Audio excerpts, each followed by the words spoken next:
making sense of the Premier League goal glut this season, 2 tips for the weekend's action, plus a look at a side in the lower leagues that is playing 7 matches in 13 days. All that and more on today's show.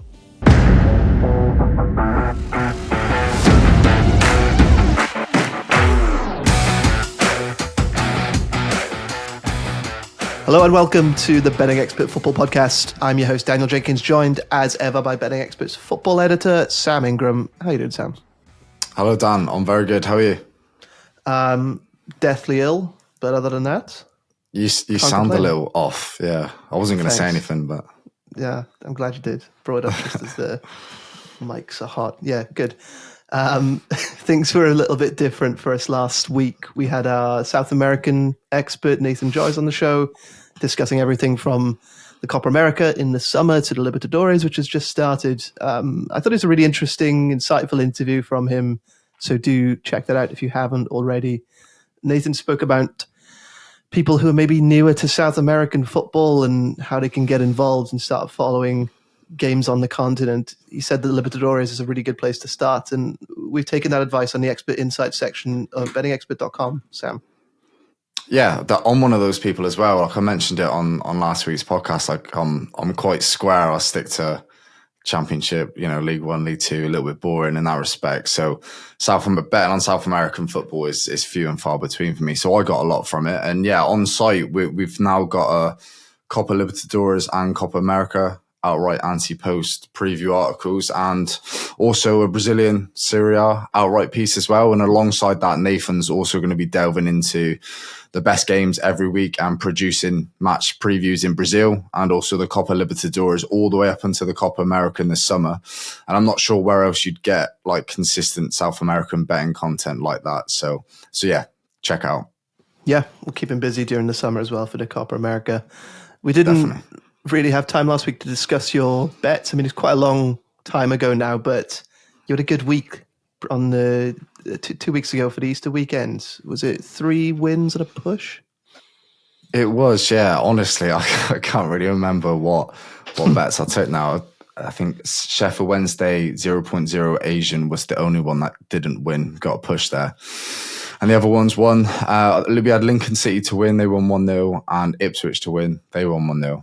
And also Ipswich, Southampton, both teams to score over 2.5 goals, and that was 2-2 in the end. So comfortably got over the line, that one did, didn't it? We had a good week. Winner in the first half. Yeah, very good week. Good stuff. So that takes your season profits, if we put a stake on every single bet, takes your season profits up to plus 3.935 units, which decent return, considering you hadn't really started in February. Yeah, not bad. We'd like to, keep getting that up as the season comes to a close. So, yeah, hopefully we can end 2023-24 on a bit of a high and maybe get towards that 10-unit line. That would be nice. Fantastic. We'll have some more bets from Sam later in the show. But, we're recording on Wednesday morning here. I wasn't planning on discussing the Champions League action last night, but the games were so good. Can't resist it, really. They were really, really entertaining. So going to keep it brief on both City's game and Arsenal's game as well. So we'll start with City versus Madrid, finished 3-3, some cracking goals. Unfortunately, I couldn't watch this match because of the ridiculous decision to not stagger the kickoff times. But Sam, did you catch any of the entertainment at the Bernabeu last night? I did, yeah. I had a great night. I was flicking through Arsenal, City, Gillette Soccer Saturday. I had Plymouth QPR on as well. So yeah, interesting that I did catch a bit of Madrid. The standout for me was that it was 0.65 XG to Madrid versus 0.8 XG for City. And that's kind of a nod towards what we saw. Like most of the goals were absolute belters. Unbelievable. Started off with like a cheeky Bernardo Silva free kick from about 35 yards, maybe a little bit more. Gvardiol, centre-half, finishing like Kaká, edge of the box. And then Foden's effort, I think he scored the second goal, was unbelievable too. And I'm just praying that form continues into the summer. But for me, the pick of the bunch in terms of goals was Valverde's volley from the right of the box. If you've not seen it, go and watch it. Kind of arrowed into the bottom left corner. It's honestly gorgeous. And the return leg should be brilliant again, but you'd have to say from a betting perspective anyway, that is probably advantage Manchester City, and I suppose we'll see that in the prices. We don't, obviously this is now Wednesday morning and the second round of games haven't played yet, so we don't have the prices to pick apart for the return legs, but it's got to be advantage City. Yeah, I mean, it was quite a similar story last season when it decides, when they came up, I think it was the semi-finals, they played each other last year, wasn't it? If I'm not mistaken. It was 1-1 at the Bernabeu in the first leg, and then City just took Madrid apart in the second leg, finished 4-0, I think it was, at the Etihad. So are you predicting something similar here? Oh, it's really hard to say. I don't know. I don't think we're going to see a 4-0, but I think we're going to see goals again. I think we can be pretty sure that Real Madrid are going to have to go for it at some point. You'd expect City to score and go ahead in the game. So I think we're going to see goals. I don't know if we're going to get 4 for City, but hopefully it's as interesting as it was last night. Yeah, definitely. I think they got the lineups wrong last year in Madrid. So maybe they've learned from that and it'll be a bit closer this time around. So on to Arsenal 2, Bayern Munich 2. Delicately poised. Any thoughts on that one, Sam? Yeah, well, we mentioned a few weeks back when the draw came out and the odds came out. Well, I said that I think Arsenal have to take something to Munich. Obviously, ended 2-2, so they're not going to take a lead to Munich. And I fear for Arsenal a little bit now, to be totally honest. I think the second leg is going to be a bit of a grim watch. If you're an Arsenal fan with like high blood pressure or something, then probably advised to avoid that one. I can see Bayern causing them all sorts of problems at home. And I know then they've not been the Bayern Munich we all know and have known for a number of years, especially domestically. But look, when they get into the Champions League, Thomas Tuchel as well, he's not done the best of jobs at Bayern, but he knows his way around the Champions League, and so does this squad. And I just think away in Munich, this Arsenal team, they're not blessed with experience at this level in Europe. I fear for them, to be honest. And the prices aren't out yet, like I said, but I'd be edging for a pro Bayern angle, I think, when they do come out. I'm guessing you watched the full 90, Dan. What was your thoughts? Yeah, I watched the game. It was strange. It was like a different team for Arsenal, a very different style of play. They just didn't look settled in the game compared to how they've been in the Premier League. Could have been nerves. A lot of the players haven't been at this stage before in the Champions League. Obviously, some have. You got Kai Havertz in there. He's played and won in a Champions League final for Thomas Tuchel's Chelsea a few years ago. Jorginho's been there. But yeah, I think it was the wrong lineup. A few players, I think the stage got the better of them. Didn't think too much of Jakub Kiwior's performance, and there were a few others out there, David Raya included, who didn't think covered themselves in glory on the night. But a few standouts, and I don't know, maybe the away leg might suit Arsenal a little bit more. I mean, they've gone, 5 consecutive games of that conceding away from home in the Premier League. So they know how to get a result away from home, and maybe keeping things a little bit tighter might suit them.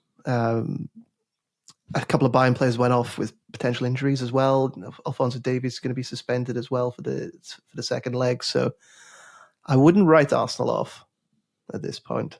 Yeah, no, I agree. I definitely wouldn't write them off. And like you said, maybe away from home being a little more compact is going to help. You saw last night when, from the little bits I saw when they were like pushing up onto Bayern Munich, Bayern left like the three, Kane, Gnabry, Sané, they left them up top, which is usually not really what Arsenal would be expecting. Usually they'd have 10 men behind the ball and their opponents would be looking to spring a counter. But with those 3 or 2 or 3 up top, made it really difficult. And I think they were maybe caught in between, maybe fully committing and looking after those 3. And we saw time and time again last night, Bayern counter-attacking, they're a real force. So if you give them those kind of opportunities in the second leg, yeah, it could be game over. So going to have to approach it a little bit differently, but you're definitely not out of it. And what did you think of the Saka penalty claim?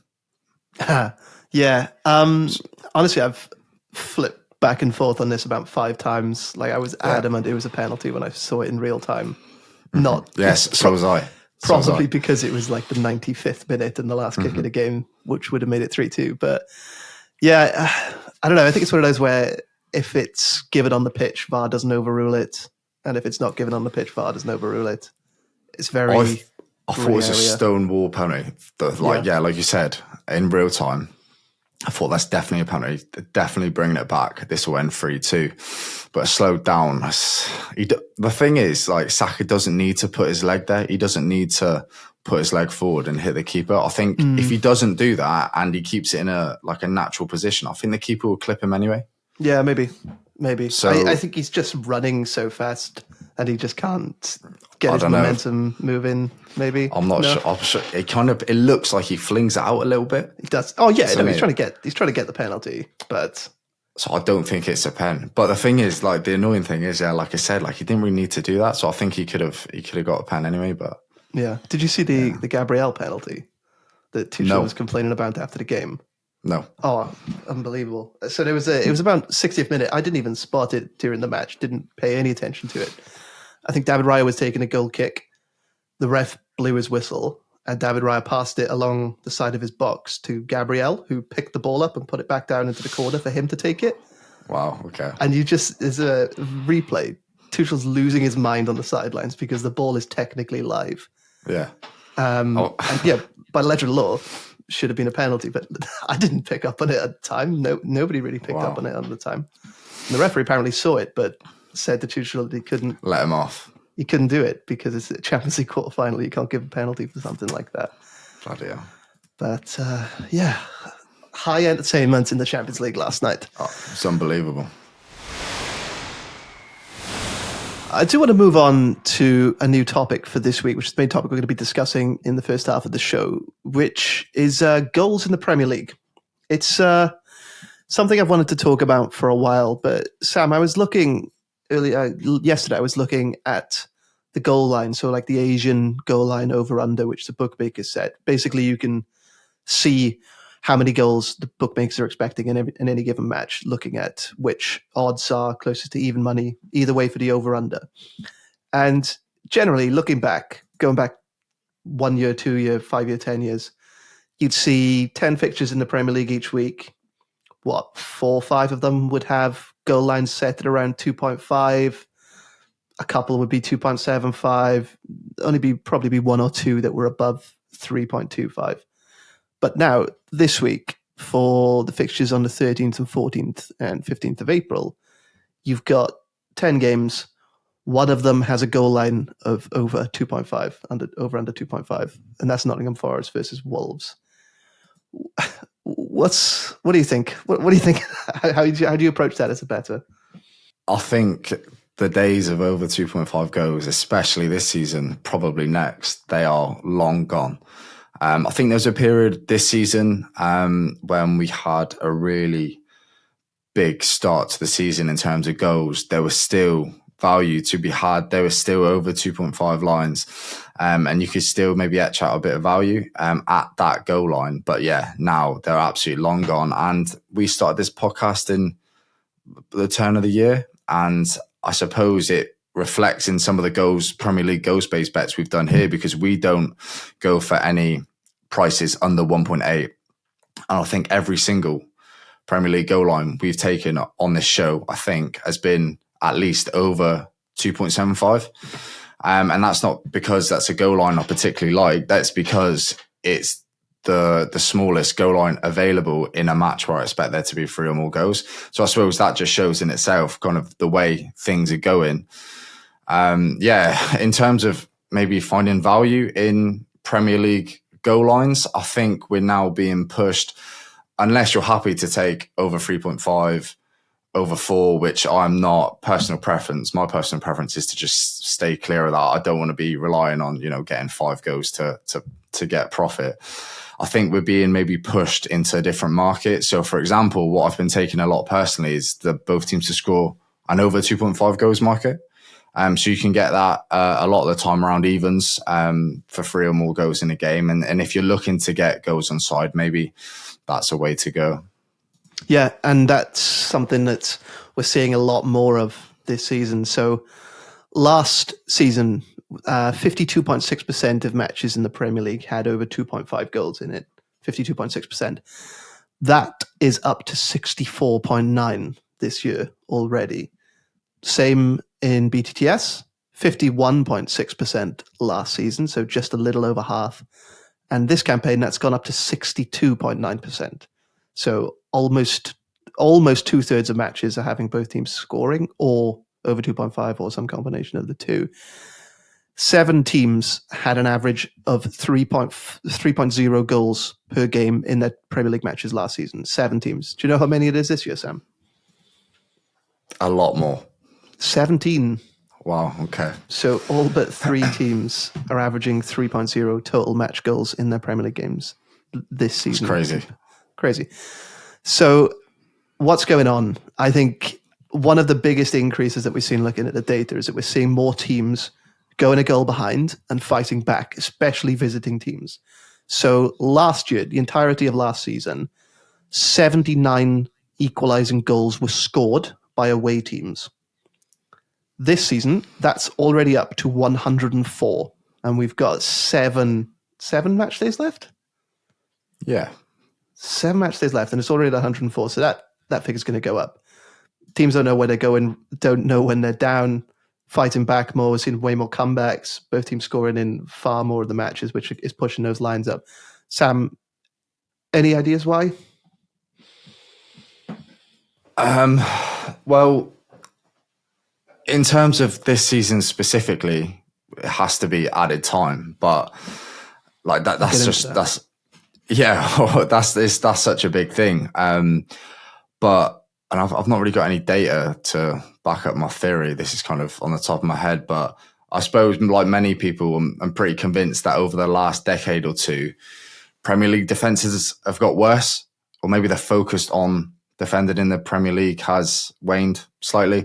Whilst Premier League attacks have improved, and like if you think back to like the 90s or 2000s, you think of like a flat back four, fullbacks like Dennis Irwin, Nigel Winterburn, Gary Neville, more defensive first type of fullbacks more than, you know, the bombing wingbacks we see nowadays, and central defenders like of the ilk of like Jaap Stam, John Terry, Vidic, Tony Adams. They're few and far between now. Obviously, we have a few, Van Dijk, Saliba, etc.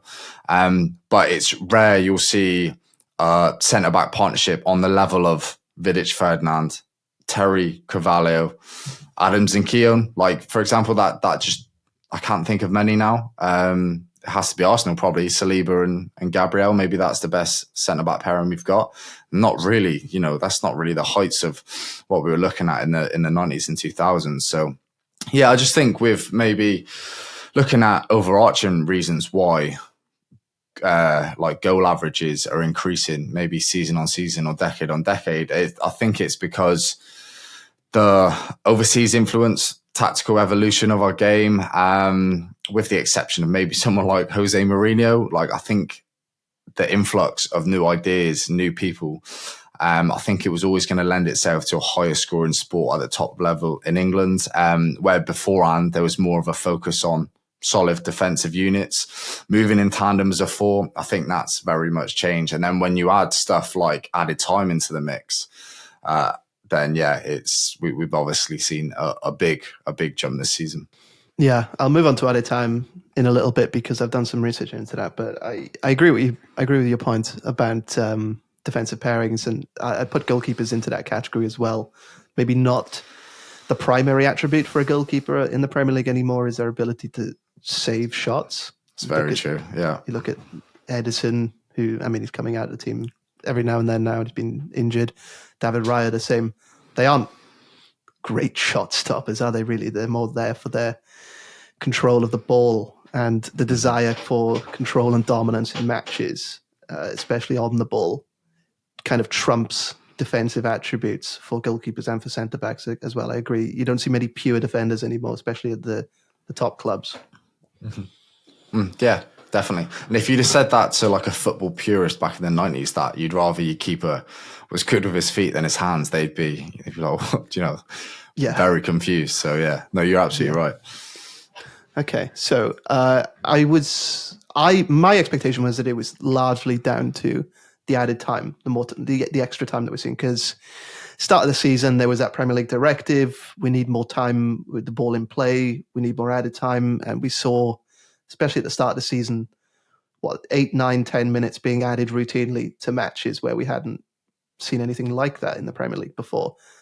And the impacts and knock-on effects on betting were huge because pretty much every prop line was being surpassed, wasn't it? For throw-ins, for corners, for goal kicks, because games were just 10 minutes, 15 minutes longer at times, it felt like. So I looked into the data, and yes, that has been the case to date. So 10th of April, the average match length in the Premier League this season has been 101 minutes and 30 seconds, which is, well, I went back 12 seasons. It's the longest it's ever been by some distance. To put it into put it into kind of context, last season that was 98 minutes and 6 seconds. So, decent jump up to 101, sorry. But I wasn't sure if that translated to ball in play time. Did, of course. So this season we've seen an average of 59 minutes of ball in play time. Now, that was just under 55 minutes last season. And generally, that was a bit of an outlier that season. The average figure is generally around 56 minutes. So comparing this season to the 10 Premier League campaigns that came before it, we are seeing an average increase of around 3 minutes ball in play time compared to the 10-year average, this campaign compared to the last 10 years. It makes a huge difference, but that's not the only reason why, because I kind of broke it down then to look at time of kind of ball in play time compared to how many goals are scored, and breaking down how many seconds of in play time you'd see for a goal. So that is also increasing as well. So going back last 10 years or so, we're seeing a goal every 2,000 seconds, a little over 2,000, maybe 2,100 seconds on average. This year, that's gone down to 1,800 seconds. So there has been an increase as well. It's not just about the extra time on the extra match time. It's also down to chances being scored more frequently or more chances being created. And I'll tell you what will have a massive difference, which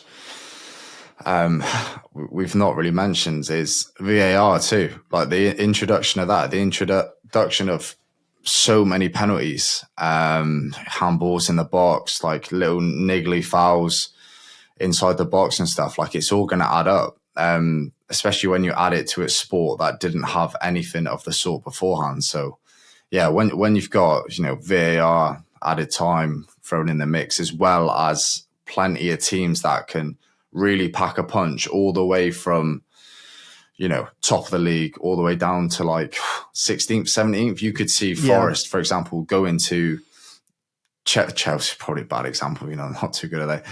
See Forest go into like a Liverpool and getting a result, or at least finding in that. So yeah, it's been an exciting season.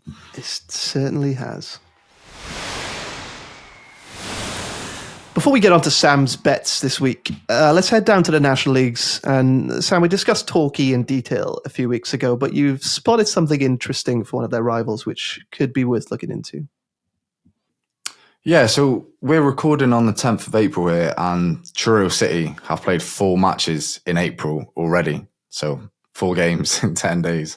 They played tonight, Wednesday night, and they played tomorrow, Thursday night, before about 40 hours worth of break until Saturday afternoon. And this is all thanks to unprecedented rainfall in the southwest, leading to postponement. So Truro City aren't the only team down that way, far from it, especially the lower down the divisions you go. And yeah, it's crazy. So Truro finished the season on the 20th of April. From the 1st of the month to the 20th, they have 10 scheduled matches to play. So I don't care who you are, what the makeup of your squad is, unless you're Manchester City and you've got like 12 rotating 8-foot central defenders, you're going to struggle, like clearly. And if you get their schedule up, you might have noticed that 8 of their 10 matches in April are home games. So, that's ideal, a little bit of respite. However, Truro are actually onto their 3rd home ground share of the season. So they started the season ground sharing with Plymouth Parkway, which is an hour and 20 minutes away, nearly 60 miles away from Truro. And then they went on to Taunton, which is a 120-mile poke, probably double the time it took to get there. It took to get to Plymouth Parkway, sorry. And now Truro's home games are being played in Gloucester, who are a National League North team. And that's 200 miles away, or 3 hours and 20 minutes on a good day without traffic. Gloucester City play on a synthetic turf, so I'd imagine the powers that be at Truro decided that this was the only way to guarantee they'd be able to fulfil their fixtures this season. And from a betting point of view, there are no fixtures currently on Bet365 for the weekend, so I've nothing to really tip or suggest, but I would just say keep an eye out, not only for Truro's games. They're not the only team in the Southwest, like I said. I think of Plymouth Parkway off the top of my head too. They're in a similar boat. And with this kind of fixture congestion predicament, just have a look and see if you can oppose them in any way. I'm not saying they're going to lose every game, but in terms of conceding goals, corners, etc., these thin squads and tired legs, that they're going to catch up to them in the end, and you can't play Wednesday, Thursday, Saturday at these kind of levels and expect to come out unscathed in terms of results and injuries, I suppose. So yeah, just keep an eye out for that. There's plenty of that, especially down in the Southwest. Yeah, I mean, it's Sunday League stuff, isn't it, where games don't get played sometimes between the months of November and February, usually, but you don't see it at this level, really. Certainly not when there's betting odds not available. Let's not get into it, but it's global warming, isn't it? So we're probably going to see this more. That's another pod. But the thing is, like the people that run the league, they don't want to see their players and teams go through 10 games in 20 days. The clubs don't want to see it. The players don't want to do it. But Truro aren't going to want to give up all their points and face relegation. And the games have to be played by a certain time. So what can you do? Like this is the only kind of way to go about it, which is terrible. But from a betting point of view, it is probably going to open up some opportunities. So definitely keep an eye out. Yeah, definitely. And for the record, it's they've only played 4 games so far in April. If we recorded this 48 hours later, they would have played 6. But of the 4 so far, they haven't won any. So it's 2 defeats, 2 draws for Truro, who were doing all right, weren't they? Before this run, I kind of stuck in middle of the road. Yeah, they're pretty solid. But yeah, definitely one to look out for in the next couple of weeks as they continue to play up in Gloucester. Let's move on now and look at Sam's picks for the week. And first off, Sam, we're heading to League 2 for an under selection involving one of the league's top scorers this season in Crewe. What have you gone for and why? Yeah, you've really sold that in the opening gambit. But yeah, so Crewe scored a lot of goals. There were periods of this League 2 season where they were alongside your Wrexhams, your Mansfields, where they were one of the league's entertainers. But now I think we could get 10 Crewe fans on the pod, and 9 of them would tell you they're not confident whatsoever of scoring here against Grimsby. And it's probably the same story for Grimsby fans too. Like neither have been awash with goals in recent weeks, home or away. But yeah, if you look at Crewe season averages and goals scored at home, for example, the data suggests that this is a really handy outfit with plenty up their sleeve, and it's probably why we're getting these prices. Crewe have scored 68 goals from 43 games, and that has got them at a 1.58 goals scored per 90 average throughout the League 2 season. Pretty good, and that's not even taking into account, goals scored against.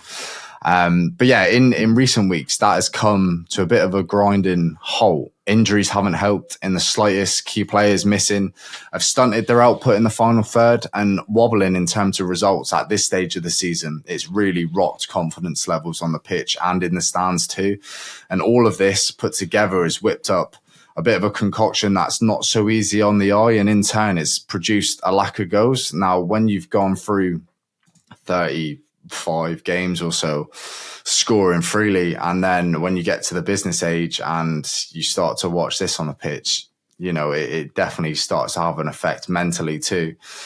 So no longer are they one of the league League's entertainers under Lee Bell. Crew have scored 4 goals in their last 8 games. They picked up a 1-0 win in Morecambe last night, Tuesday night, which is massive for their playoff hopes. But what I liked most about that performance was that they looked much more defensively robust than they have been, which is perfect for this selection.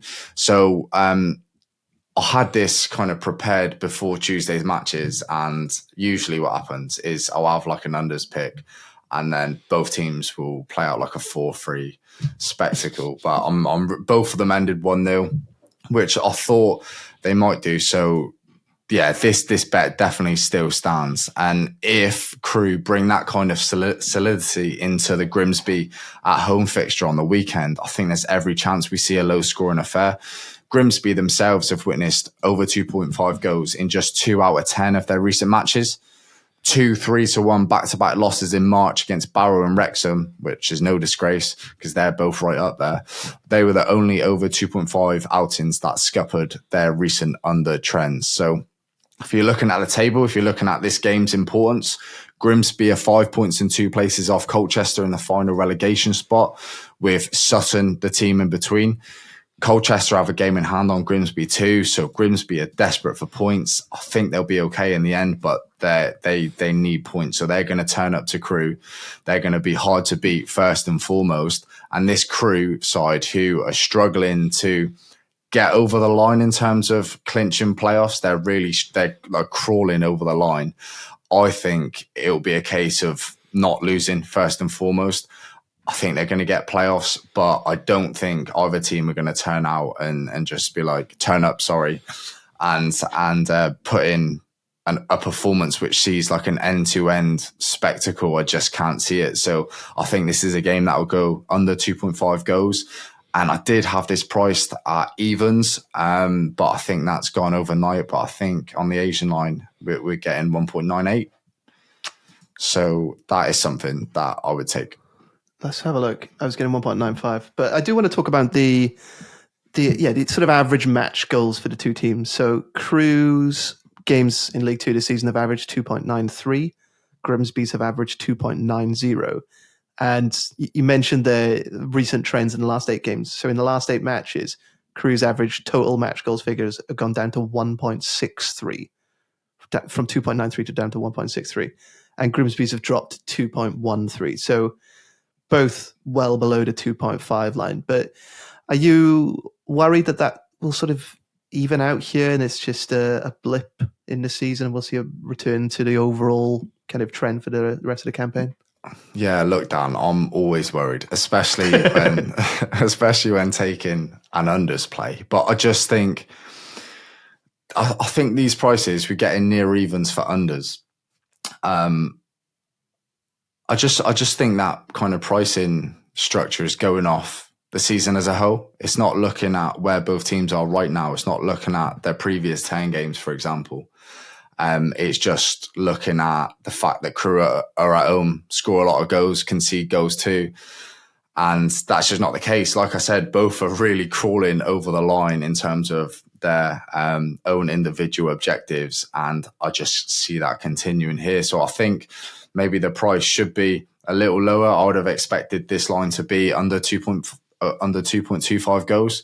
So to be getting under 2.5, yeah, I'm more than happy with it. It's not, I don't like unders. I know many people won't, but in terms of prices, it was one that really stood out. Yeah, unfortunately, Sam, it has gone down. It's 1.95 everywhere now. So that's the okay. That's the figure I'll be taking. That's fine. I suppose that's a good sign. So okay, move it. That's under 2.5 goals in Crew versus Grimsby in League Two. And moving on to Sam's second pick for the week was staying in League Two, and this match has implications at both ends of the table, with Forest Green Rovers statistically the worst team in the EFL against a Wrexham side that's seeking back-to-back promotions. Yes, worst team in the English Football League, so obviously I'm backing against them. But a braver person than me would probably look at this bet that I've gone for, which is over 1.5 Wrexham goals and under 1.5 Forest Green goals in a bet builder. That comes out at 1.83. Someone a little braver than me would look at that, probably chuckle and get his money on Wrexham win to nil at 2.37, which is where I started off. But carrying along that line of thinking and making things a little bit more conservative for the pod, opting for that bet builder, it gives me just a little bit more reassurance. So this is a Forest Green side that look like they're going to get relegated, but realistically they are like fighting for their lives. So when you've got a team with their backs to the wall like that, no matter how bad they are, they can spring a surprise, they can spring a result, and they can certainly spring at least one goal. So at least this way, with this bet builder, we're getting a little bit of reassurance that Forest Green can still score, and we'd be paid out on the bet. So I think Wrexham need maybe 2 more wins to clinch back-to-back promotions. I think that there's a permutation where Wrexham can get promoted on the weekend, but they need MK Dons and Barrow results to fall favourably too. But whatever way you look at this fixture on Saturday against the worst club in the EFL, it's massive for Wrexham. They're so close after being fantastic for pretty much the entire campaign, especially at home in Wales. If you have a look, in 17 out of 21 home games, Wrexham have scored 2 or more goals, which is obviously the first part of the bet builder. That's an 81% strike rate for their part of this builder. And last night, they've just battered an informed playoff hunting Crawley side on Tuesday night to the tune of 4-1. Paul Mullin has 11 goals in his last 10 matches. He added the second and fourth against Crawley.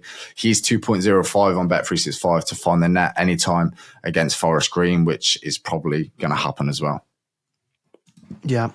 So what about Forest Green Rovers then? Are you concerned that they could make life difficult for Wrexham and threaten that under selection? They are capable of scoring goals, Forest Green. Away from home, they've scored an average of 1.1 goals per game in their away matches in League Two this season. Whereas, Wrexham have conceded more goals at home than anyone else in the top 6. Yeah, exactly. And Forest Green went away to Crewe maybe 2 weeks ago and beat them 3-0. I remember that because I was on Crewe to get out of their slump and score a few goals, which they did not. I am slightly concerned, and we've seen, especially at home, these Wrexham matches can produce some fairly big scorelines. So it's a little concerning, but that's the reason why we've gone for the under 1.5 goals instead of the win to nil. If you look at Forest Green Rovers specifically, they stuttered to another limp loss against a much better team in Mansfield on Tuesday. Forest Green, they've recorded 0 shots on target in 3 out of 5 recent matches. And it looked like they'd make that 4 out of 5, but they managed 2 late shots on target against Mansfield last night.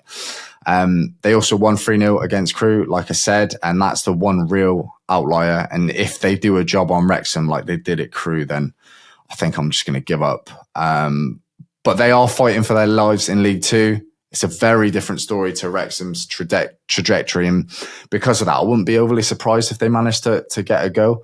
But I just look at Forest Green, and especially against the better teams this season, they've been nowhere near good enough. And in the last 2 and a bit weeks, they've unluckily played 3 of the top 4, Stockport, Mansfield and MK Dons, losing all 3-0. And 2 of those, MK Dons and Stockport, not having a shot on target. If you look at maybe the games they've played, I'm just getting them up here, the games they played against the League Two's top 4, we get an aggregate scoreline of 15-1. So that goal actually came against Wrexham, 1-1 draw in February. So hopefully history doesn't repeat itself, and hopefully for the sake of this bet, we see Wrexham put another 3 points forward in their big bid for League One football. We've got the worst team in League Two who struggle against the big boys, against a Wrexham side at home where they can score goals with a bit between their teeth, with the best striker in the league on form. I just think the home side, they're going to score goals, and Wrexham and Forest Green, they're going to really struggle to get hold of the ball, let alone score 2 goals. So at 1.83, it came out as a pretty favourable bet builder, and one I'm definitely keen on taking for the weekend. Good stuff. That's over 1.5 goals for Wrexham and under 1.5 goals for Forest Green Rovers. Let's hope that price doesn't move too much before kickoff. Sam, I'm going to ask you what I've asked you so many times on this podcast, but what are you saying, singles or doubles? I'm going to go for singles, but I don't know if you remember a couple of weeks ago, I said I'd be taking a 4-unit fourfold on the bets for the Easter holiday. So Right. I'm hoping you jotted that down because I did say it. I did not jot it down. I'll have to go back and listen to the show to see if you actually said that. To be fair, I did say it, but I took it back straight away and just went for singles. So yeah, we'll go singles again. Go singles. Hopefully they can both get home and make up a double. That would be nice. Very nice. So yeah, 1 unit for each then, Sam. So just to recap, we've got under 2.5 goals in Crewe versus Grimsby in League Two, and sticking in England's fourth division, we've got a bet builder over 1.5 goals for Wrexham and under 1.5 goals for Forest Green Rovers in their match. Let's leave it there. As ever, if you are going to be using some of the tips from the show, then please gamble responsibly, only betting what you can afford to lose. If you have any spare time, please leave us a review on Spotify or on Apple Podcasts, because we are a brand new show and it helps us so much with visibility. Let's wrap it up there. Thanks as ever to Sam Ingram. Thank you very much. And thanks from me. We'll be back next week.